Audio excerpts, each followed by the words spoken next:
Good afternoon, everyone. I hope that you can hear and see us. So welcome to the Introduction to Gallantry Awards session. Thank you for dialing in. My name's Katie Walling. I'm a policy advisor in the Cabinet Office working in the Honours and Appointments Secretariat. I'm joined today by the lovely Dame Mary Marsh, who is an independent member of the George Cross Committee. And we'll be giving everyone kind of a brief introduction into what Gallantry Awards are. So I'm just going to put my slides on the screen. So hopefully everyone can see those.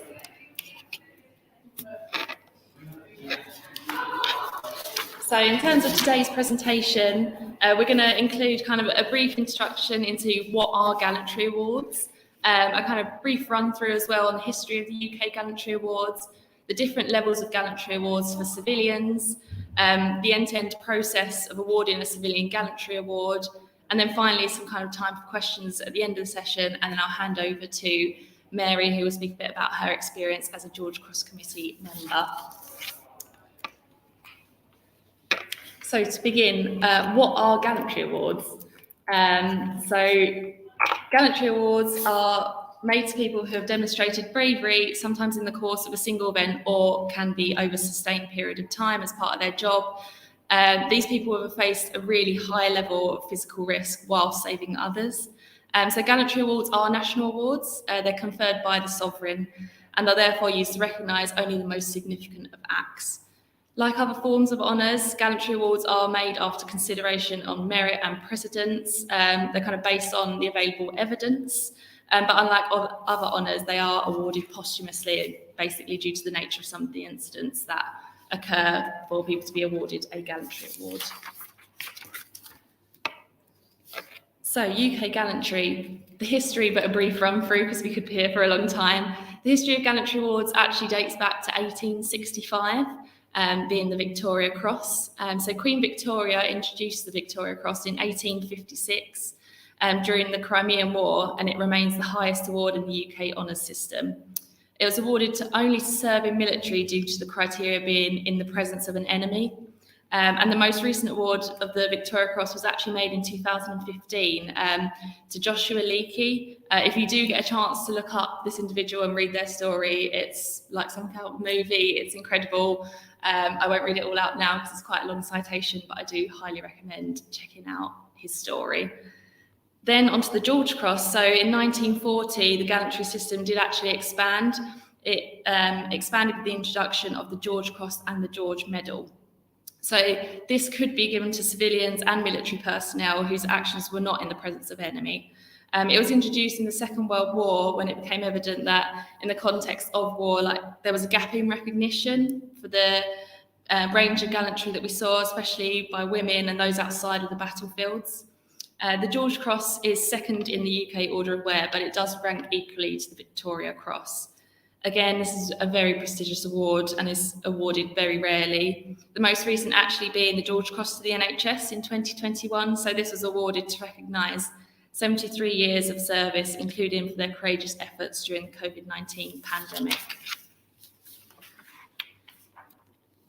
So I thought I'd just include here really a picture of the Victoria Cross and George Cross Association reunion. This is actually taken in 2014.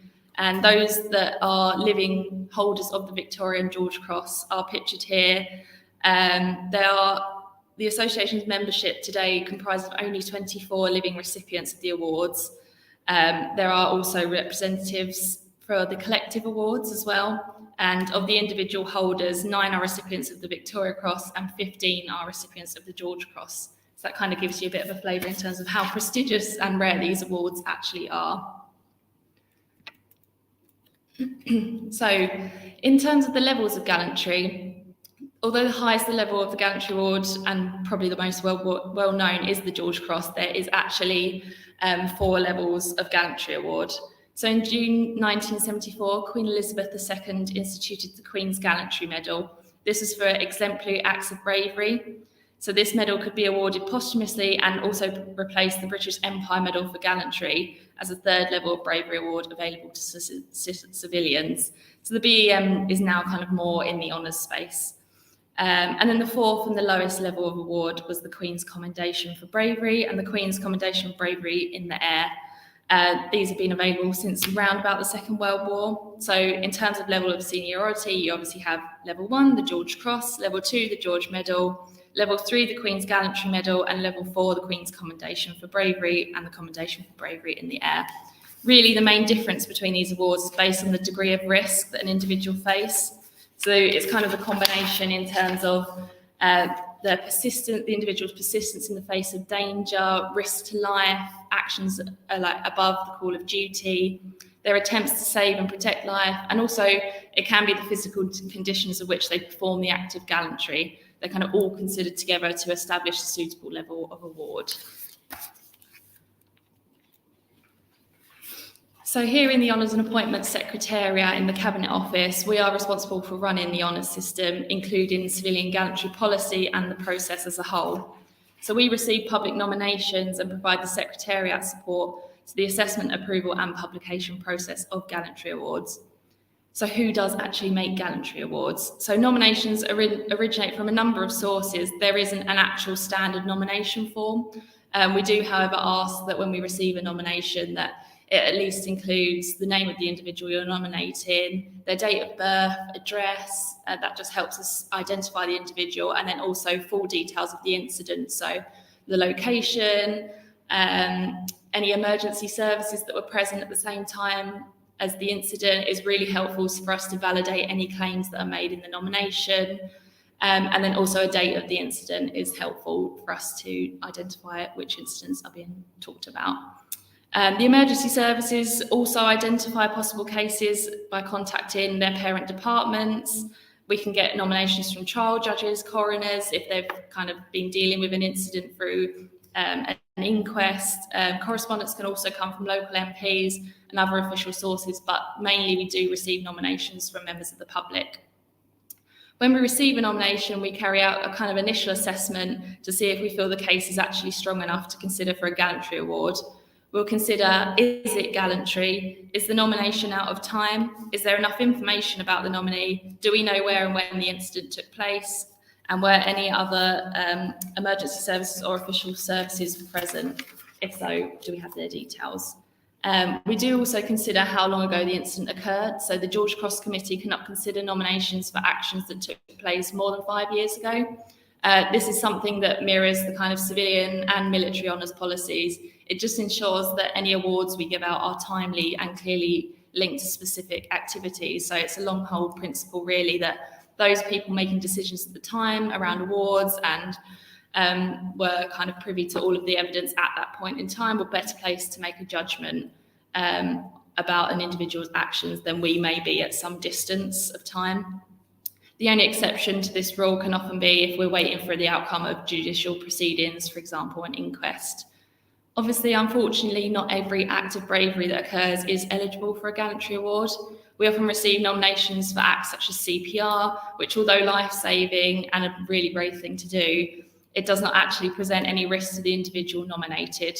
Thankfully, in this circumstance, the Royal Humane Society have awards that can be referred to.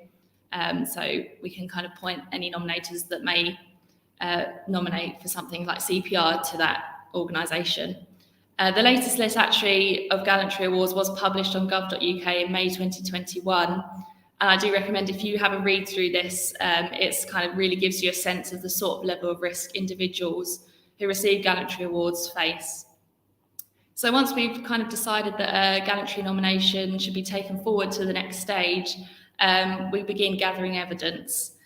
So, for example, when we receive maybe a nomination for an emergency services worker, police, firefighter, we'll forward this on to the Home Office or a kind of department that would be related to that incident. And then the departments will have procedures in place to identify and consider the cases and have access to a wide range of expert advisors, officials and regulators. So they'll be able to gather evidence on the incident, such as witness statements, photographs, and the kind of burden of proof really does lie with the departments in terms of assessing a nomination to prove that the actions described are accurately described, especially when we're considering them. And then also gathering information from witnesses and things like that. It really does help us build a picture of the kind of incident that occurred. There is actually nothing to prevent self-nomination in gallantry also, but in such cases, strong corroborative evidence is really helpful and also kind of required to ensure that we've got the evidence to back up the claims. If a department considers that a national award is merited, they submit a form to the Secretariat, this being kind of signed off by the Perm Sec or the Chief Exec of their department, who is responsible for gallantry nominations, and this will be submitted to the Secretariat for submission to the George Cross Committee. So in the next stage, really, once we receive this information from the department in the Secretariat, we add our own assessment to the case, paying particular attention to precedents, as we've obviously considered many gallantry awards over the years. And if information is missing or inadequate at this stage, we often do go back to the department and ask for kind of further information or clarification on this. To do this, really, we'll just consider whether the person was aware of the danger and understood what was happening, whether they were trained to do a job or unexpected danger, whether the individual kept going when danger was obvious, whether they were trying to protect someone else, and what were the conditions like. Was it dark, cold, hot? And then at this point, once we kind of gathered our own assessment of the case, the recommendation from the department, including any witness material submitted, and our recommendation will be presented to the George Cross Committee at their meeting. So I'll next do a very brief overview of the George Cross Committee, but this is what Mary is here to talk about later on in the presentation. But really, just as a brief overview in the process, so the George Cross Committee assesses all recommendations for gallantry awards. They meet roughly 2 to 3 times a year, caseload depending, and comprises of the members on screen now. So if the George Cross Committee approves an award, a formal submission is made by the chair of the George Cross Committee through the Prime Minister to the Sovereign for approval. Again, a summary of the cases is sent to both the Prime Minister and the Sovereign, so that this is where we really have to ensure that all evidence and information submitted is complete and accurate to the best of its investigations. At this point, if nominations are successful or not, departments will be informed of the outcome.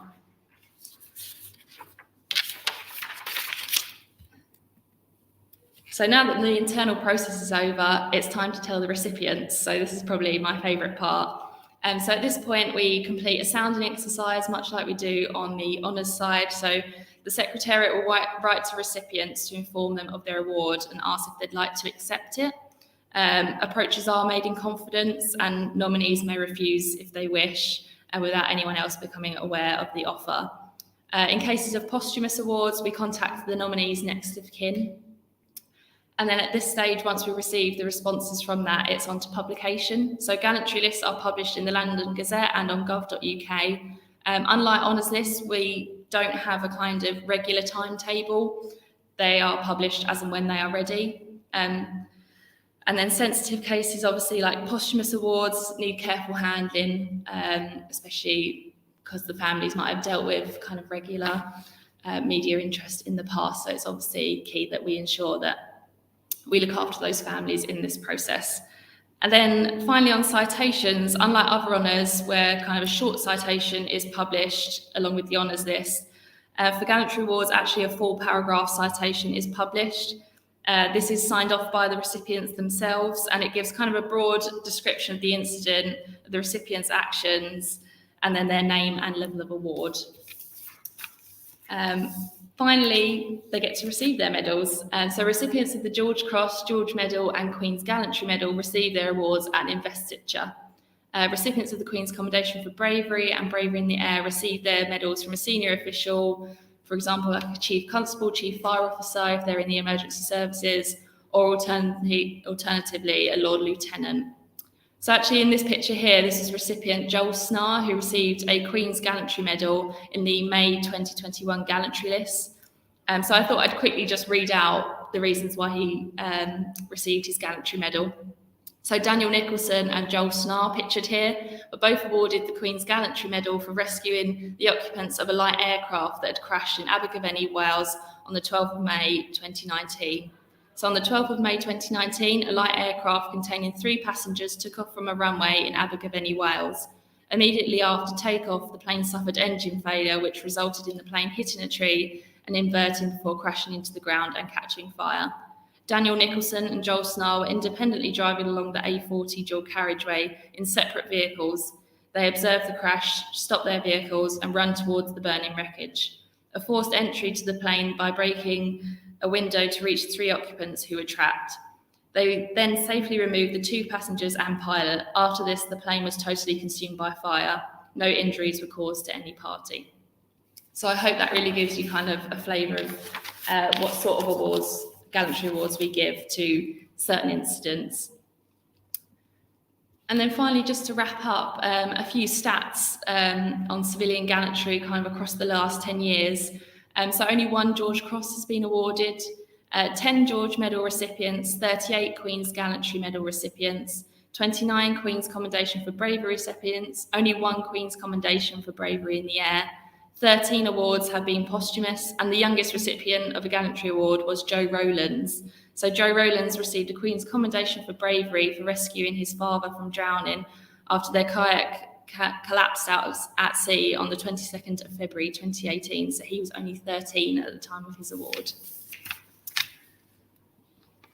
So that really is a very brief whistle-stop tour of the Gallantry system in the Cabinet Office. But if you would like to find out more information about the Gallantry process or would like to nominate someone, for a Gallantry Award, then you can find out more information via our website, or please do email us at gallantry@cabinetoffice.gov.uk, and we will be really happy to help.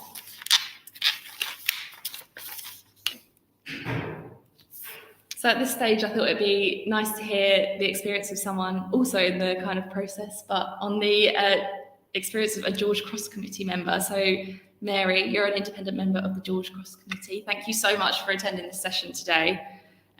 Firstly, I guess my first question really is, how did you become involved in the work of the George Cross Committee, and have you had any experiences with honours and Gallantry Awards before? Thank you. That's really helpful. Yes, I'm very pleased to be here and to help give some sense of the way we approach making these very difficult decisions about bravery awards. I'd previously been involved with the honours committees, and I'd been chair of the State Honours Committee, and then that means I've also sat on the main honours committee and other supporting committees. And I've had a lot of contact with members of the Honours Secretariat. And as I was finishing my term, that's when the George Cross Committee was more formally formed in the same way as the Honours Committees. So I joined it at the beginning, effectively, of 2018. So I have to say, it's been an enormous privilege to be a member of this committee. And I have found it quite extraordinary to find the opportunity to contribute to the recognition of bravery. I know you can't always recognise everybody who might be deserving of award, but it's really important that we do award as many as possible if we can be sure that the bravery, it meets the extraordinarily high expectations of the George Cross Awards, but they certainly often do. Thank you. So what is it actually like being a member of the George Cross Committee? Well, you have this astonishingly privileged insight into the bravery of what people have done and how other people observed it, the eyewitnesses, and often how rather low-key the actual people we end up awarding describe their own bravery. I'm always hugely impressed by that. And they are so often, they're ordinary members of the public, just like the case that Katie described about the 2 people driving along in the road quite independently and ended up doing an extraordinary act of bravery that saved 3 lives. And, and they didn't get hurt themselves, which they could so easily have done. And I think it's also people in the public services too. Mm-hmm. We recognise people in the public services. They have their own way of recognising people who've made outstanding contributions in a variety of ways. But in the areas of bravery, I think it's exceptional. And I think we've been helped by learning from how the military does some of their awards for bravery. But it's always fascinating, and the more you just want to keep asking questions, really, to try and understand it better and make sure you're making the right decision. Yeah. And is there anything in particular that really makes a case stand out for you as a committee member? Well, I think sometimes there are events that come up that you've known about already, because they've been, incidents that have been public and widely reported, and and you're aware that some, pretty amazing things must have happened there done by a number of people, including many of our public service personnel on the scene, the police and the health services, the ambulance, and all of that. But sometimes you don't know about the acts of bravery of individual members of the public in that context. And I think that's, extraordinary. And there are several cases where I have learned much more about what really happened and how astonishingly brave some people were in those situations to help save other people's lives, and protect them from some serious harm. So I think that's one, and the other one is a bit like the helicopter case, because we've had other cases where it is just members of the public who happen to be there, and they suddenly see a house on fire, or they see a car goes on fire after an accident on a road, and just in what is a fairly kind of ordinary situation that suddenly becomes highly dangerous, and people choose to put themselves totally at risk when they don't need to. You might say they could wait for the emergency services, but of course, if there's a fire in a car, as there was in the helicopter, that would be too late. So that's what's impressed me particularly, and the scale of the risk to their own lives that some people take. It's wonderful we've been able to recognise that formally. So for anyone kind of sitting on the call today that's kind of sitting there and thinking, I've experienced this incident, I've got someone in mind, what do you think makes a kind of good, strong nomination if it was to come through to the committee?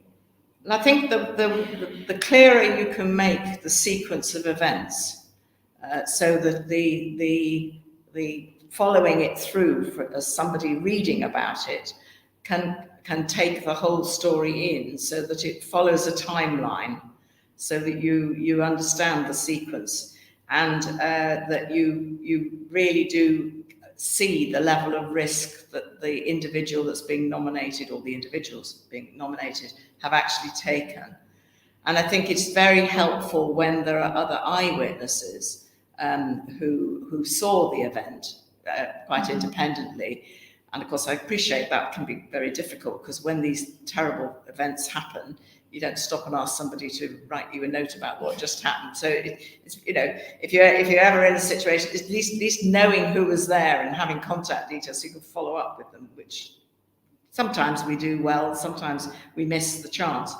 But I think that eyewitness account, as well as what the nominee says, it strengthens the nominee's case if they have somebody independent of them who's saying similar things. It'll never be exactly the same, because if you're ever involved in any kind of serious traumatic incident, you'll never have exact recall that is the same, but it needs to corroborate, helpfully. So those of us who are learning about it for the first time can follow it through and understand the bravery that has happened. And I think that the clarity on the level of risk, because the different awards depend on the degree to which you are choosing to put your own life and safety in danger. And the greater the danger, obviously, the higher the honour is where the judgment. So, and sometimes it's clarity about that speed of response. It's instantaneous sometimes, it seems. And I just have huge admiration for the people who act in that way. Yeah. Obviously, you've touched on a few kind of cases there and kind of spoke about what actually makes it stand out to you, what's a strong nomination. Are there any cases that have particularly stood out to you during your time as a committee member? Obviously, we didn't invite recipients along today to talk about their experiences. It can be particularly difficult for them to recall their kind of reasons for why they were given a Gallantry Award. But Mary, you've been on the committee for a few years. I thought it'd be really interesting to hear about any cases that really stood out to you over that time. Well, interestingly, on the ones that I recalled when I was preparing for today, I did remember that 13-year-old boy and his father, because that was quite extraordinary. He was very young, Yeah. and he showed incredible endurance and persisted. And, he moved his father when the tides were changing. Also, that was one of the ones. And I think that many of you will definitely remember the cave rescue in Thailand. Mm-hmm. And I thought I knew quite a lot about that because I certainly didn't. And what those people did to get everybody out and the risk they put themselves at was quite extraordinary. That's one example. Another one was, in a care home that was on fire and getting people out. Very, very difficult thing to do safely with elderly people with limited mobility and all of that. And the situation at London Bridge with the number of people who did extraordinary things on that occasion, members of the public, just happened to be there. Yeah, quite extraordinary. And I think that when there's a knife attack, you can just see as you read the case and what happens. It's so easy for somebody to not intervene because it is so clearly putting yourself at risk if you go to try and help. But there have been several occasions when we've read of cases where people have chosen to do that, whether it's in a shop or the street or, or actually in somebody's home. But it's often people who don't know anybody who's there, but they choose to intervene. Yeah, that's exactly the case of Lillian Hood for me, was that one that stand out of, that was a knife attack in her neighbour's home and she was relatively elderly, but still she went and showed that real act of gallantry. Yes. And that's one that's really stood out to me over the years. And some of the ones with the emergency services, which, I mean, obviously these people are trained and we have them working for us in order to protect us and help.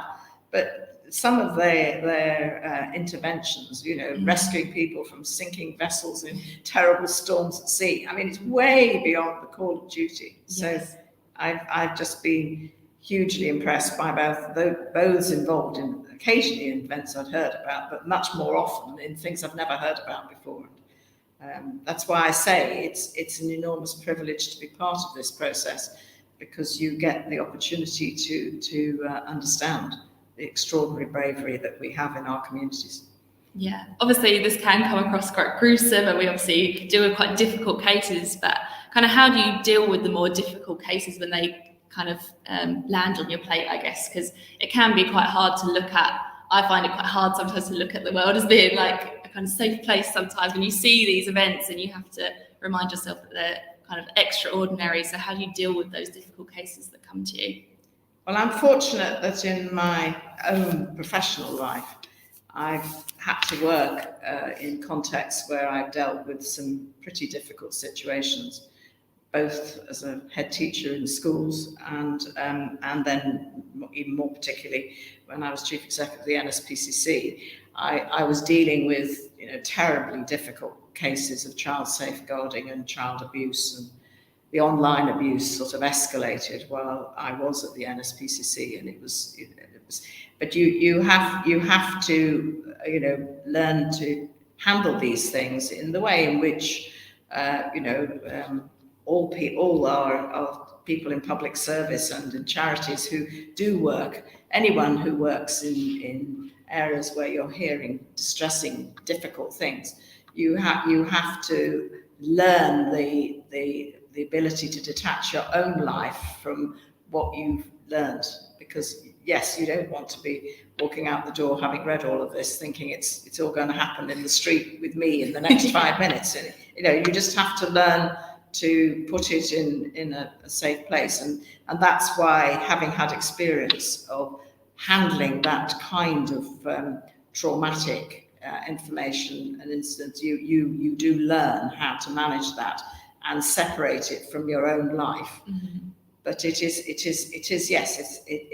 something that can be very disturbing, and it's I think I'm sure there are many people in the public who read some of these stories who find it quite hard when they actually hear what happened, because it doesn't happen to us. Yeah. And it is unusual, but that's why the acts of bravery are even more remarkable, because they suddenly happen to people who've never shown necessarily many acts of bravery of any sort before, but when the occasion arises, people respond really, really strongly. And I think the other thing that helps too is the perspectives from other committee members and other people's experience, and you put things into context. But the tragedies are terrible, and your recognition of that, and your concern for the families who are affected, and the lifelong effects. It's much more serious for the people these things happen to than me reading about them.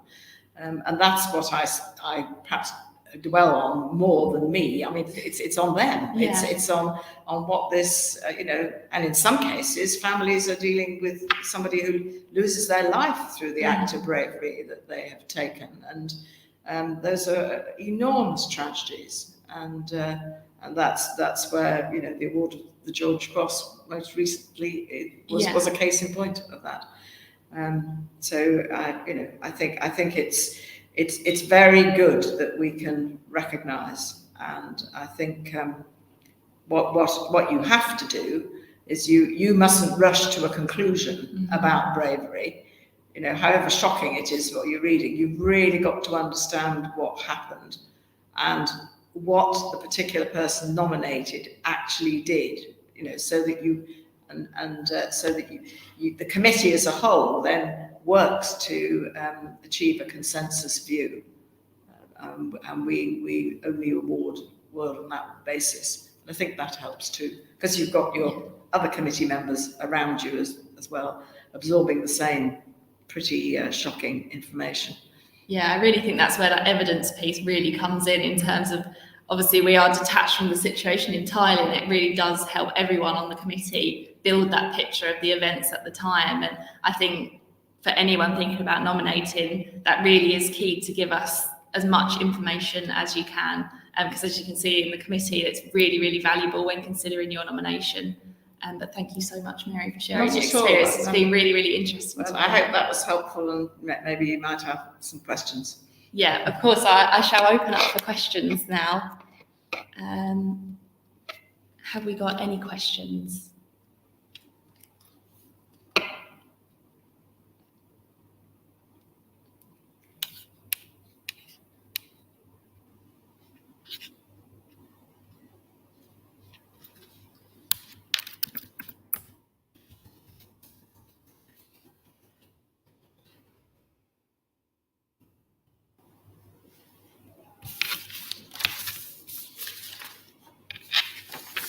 While I just wait for if we see any questions. I'm not sure there is actually any, but as we plugged earlier, there is the Honours website that includes information more on Gallantry Awards.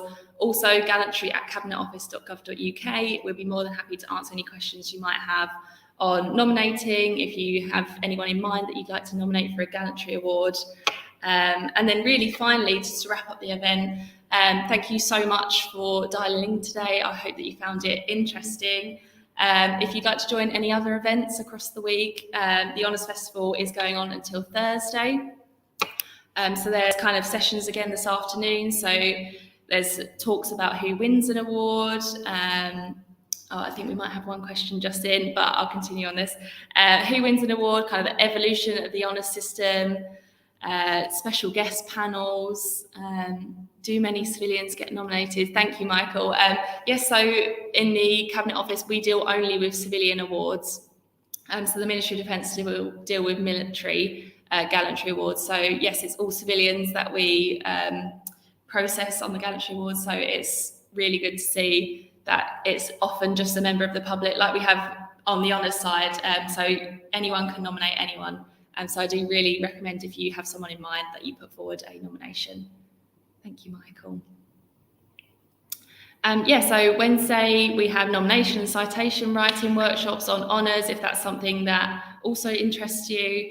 and then also some talks across the Honours Committee panels in terms of the different sectors. So we've got science and technology, diversity, education, academia. So all links can be accessed via the official Honours Festival Eventbrite page. So thank you so much again for dialing in, and we hope to see you at an event later in the week. Thank you. Thank you.